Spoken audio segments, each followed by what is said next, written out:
অর্ধেক অর্ধেক শেষ। হ্যাঁ কামলার দাম তো বেশি। কত করে যাত আজকে? 900 850 এরকম আছে বাজার। তাইটু কমছে। হ্যাঁ 1000 করে আসার একটু কমছে। এখন তো গাড়িতে বাসাইছে, ধান তো কাইটা শেষ করা লাগবে আর গাড়ি গেছে ভাই, তাই না? হ্যাঁ আচ্ছা ঠিক আছে। কামলা দিস না কামলা আজকে?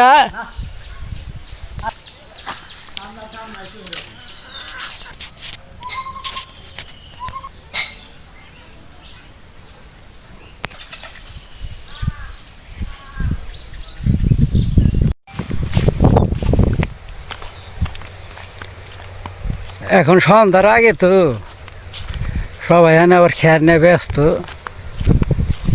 গরুর তো আবার খাওয়া নেই খেয়ার, এই জন্য খেয়ারের যত্ন যোগান না করলে তো চলবে না। হালকা বাতাস ছাড়তে আরাম লাগতেছে, দিন বেড়ে গরম গেছে তো।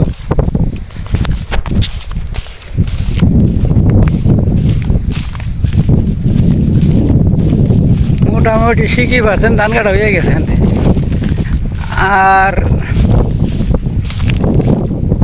3 থেকে 4 দিন তাই শেষ হয়ে যাব।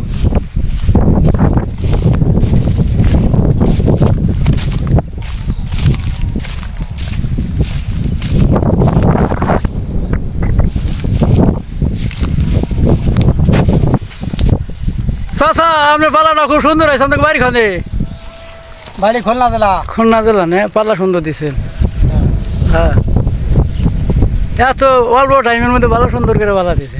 বাতাসে তো ভালো লাগবে, বাতাস না হলে আরো ঢাকুন। বাতাসে তো সমস্যা করতেছে, এতক্ষণ তো বাতাস আছে। আল্লাহ বাতাসে দেওয়া যায় না, উড়িয়ে নিতে আমার মালিক কো?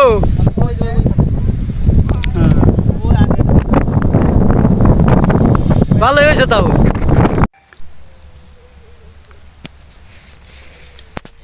ও ভাই কেমন আছেন? এই যেরকম খুঁজছেন কে? ভালো আছে, মালিক ভালো লাগছে।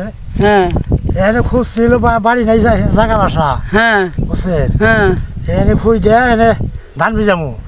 এই যেরকম খুঁজছেন, এত নতুন পদ্ধতি দেখতেছি আমি। ধান ভিজিয়ে হ্যাঁ তারপরে হলো ধান সিদ্ধ করে শুকিয়ে টুকিয়ে এনতে পারি নিমু। হ্যাঁ ঠিক আছে। এখান দিয়ে এখানে আর কি করবো না, এই যে জন্য হাউস করছেন না? কাজ করছি। মানে যে এখান থেকে পানি দিবেন এই যে মেশিন দিয়ে? টিয়া টিউবওয়েল যাইছে, হ্যাঁ পানি দিব, হ্যাঁ আর কোনো ঝামেলা নাই, একবারে ক্লিয়ার হয়ে যাবো। এটা বাংলাদেশে কেউ করে নাই কে ভাই? বাড়ি নিয়ে আবার এই ঝামেলা করবো, নিয়ে যাবো না, একবারে সারা? একবারে সারা। আচ্ছা আবার হিট জমকে করে সেদিনকে আবার আহুন আমি, বুঝছেন? ঠিক আছে। না এরকম বুদ্ধি করে দেখেন না কেন?